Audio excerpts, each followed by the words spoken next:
When we watch Meryl Streep on screen, it's easy to just call it magic, right? This complete, seamless disappearance into a character. But what if it's not magic? What if it's actually a system, a kind of engineered process for achieving mastery? Today, we're going to deconstruct that very system. We're unpacking the Streep Rule, a philosophy built not on revealing the self, but on the systematic annihilation of the self. Okay, so let's go back. The year is 1978. You have to understand the landscape here. Film is all about this raw, gritty naturalism. The big stars are these huge personas. Al Pacino, Robert De Niro. They weren't just actors. They were these forces of nature. Their personal charisma, their own intense truth, that's what defined their work. They basically brought the character to them. But Meryl Streep, she was trained at Yale to do the exact opposite, to completely and utterly go to the character. So she wasn't just moving from stage to film. She was like a classically trained engineer entering a world that worshipped gut instinct. And this slide, it lays out that core conflict perfectly. On the left, you've got the Hollywood standard of the time, naturalism, charisma, and yeah, a lot of typecasting. It was all about actors who were basically just more interesting versions of themselves. But then on the right, that's Streep's training, technical rigor, almost scientific, a deep belief in systematic transformation, and all the foundational principles of stagecraft. These aren't just different styles, we're talking about two totally opposing philosophies on where the truth in a performance even comes from.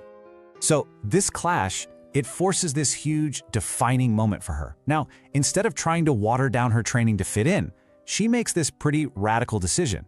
She's going to double down. She's going to take what the industry saw as a weakness and make it her absolute superpower. Her big breakthrough wasn't about finding some kind of star persona. No, it was this profound realization that she didn't even need one. Her greatest power, she decided, was in the systematic annihilation of her own identity to make space for someone else. And that was the beginning of the Streep Rule. So how does an artist even get to a place like that? I mean, this rule wasn't just some theory she came up with. It was forged in the fire of professional rejection. Her discipline was born directly out of being dismissed, and her entire method became this strategic response to the challenges she was facing in a system that really wasn't built for someone like her. The reasons why are pretty clear. First, you've got her Yale training. And this wasn't just about learning lines. This was about deconstructing her own voice, her body, and turning them into these precision instruments that could be rebuilt in any way imaginable. But then she hits the cold reality of the professional world. There's that famous story, right? Producer Dino De Laurentiis dismisses her for the movie King Kong, asking his son in Italian, "Why did you bring me this ugly thing?" Well, he didn't know she was fluent. Streep just coolly replied, "I'm sorry I'm not beautiful enough to be in King Kong." That kind of dismissal, plus the industry's constant pressure to typecast her, it all came together to create this major turning point. And here's the conclusion she came to. She drew a line in the sand. If the industry wasn't going to value her for her looks, or for some pre-packaged, easy-to-sell persona, then the only way forward was to make her craft so undeniable, so technically perfect, that they simply couldn't ignore it. Her preparation had to become her entire value. It needed to be so complete, so all-consuming, that her own ego, her own self, just had no room left to exist inside the performance. Now, this idea didn't just stay an idea. It evolved into this really sophisticated, almost architectural system. So let's break down its three foundational pillars. This is where we get into the real engineering behind the art. You could even call it the blueprint of her genius. At its heart, the Streep Rule is really a command: transform until truth appears. It's this deep belief that an actor's job isn't to just interpret a character, it's to excavate the character's absolute, non-negotiable truth. And the only way you can find that truth is through total transformation. It's not about putting on a costume or doing a funny voice. It's a systematic process of discovery where you have to subtract yourself to reveal something truly authentic. So, the rule is really built on these three pillars. First up is the external subtraction and rebuild mandate.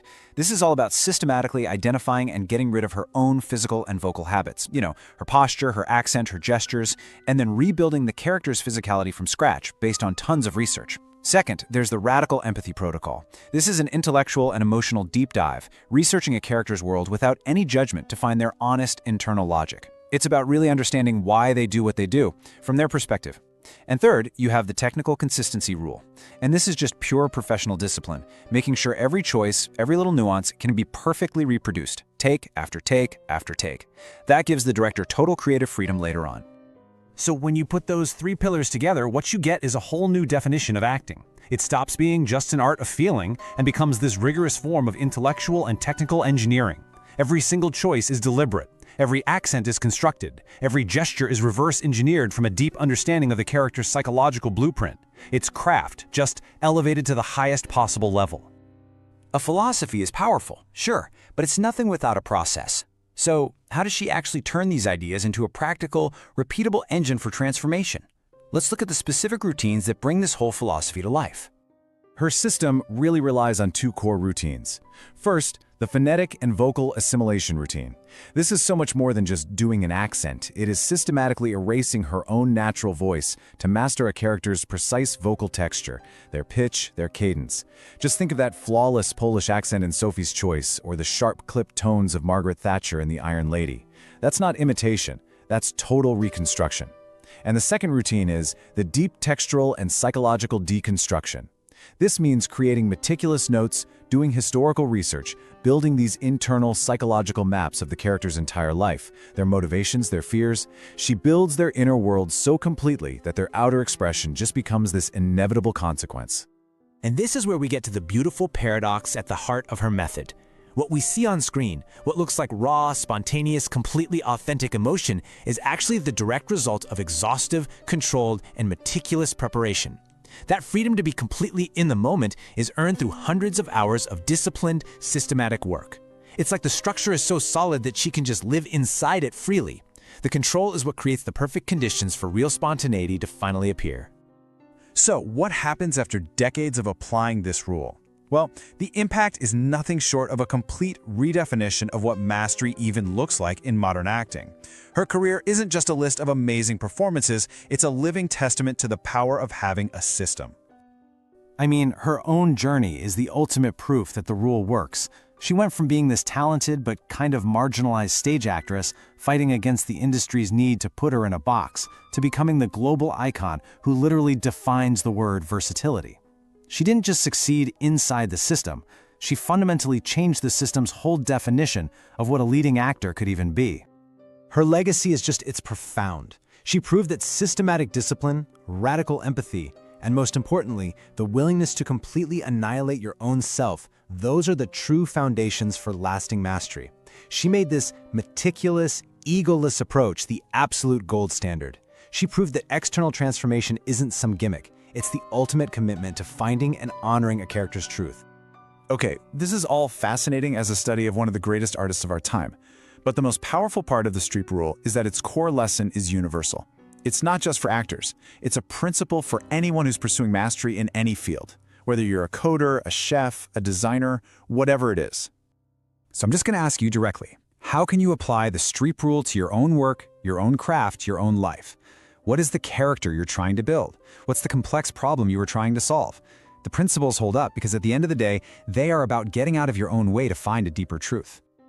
Well, the first step is to adopt that external subtraction idea. For us, this isn't about posture or accents. It's about our default habits. Our go-to solutions, our cognitive biases, our comfortable ways of thinking that we lean on without even realizing it. The rule demands that you systematically identify these defaults, and then consciously, deliberately work to eliminate them. You have to clear the space before you can build something that's genuinely new. And this all leads to the big central lesson. You have to destroy your ego to discover your truth. Whether it's an actor finding a character or you finding the elegant solution to a tough problem, the ego, our need to be right, our attachment to old methods, our fear of looking foolish, it's the single biggest barrier to having a breakthrough. The Streep Rule, at its very core, is a manual for getting your own ego out of the way so that true mastery can finally show up. Meryl Streep built her entire legacy on this profound truth. To find a character's truth, you first have to be willing to destroy your own ego. Her rule gave us a systematic blueprint to transform until truth appears, using technical engineering and radical empathy as her tools. And the lesson for all of us is right there, an unbreakable rule of creation. True mastery begins only when you create space for something entirely new.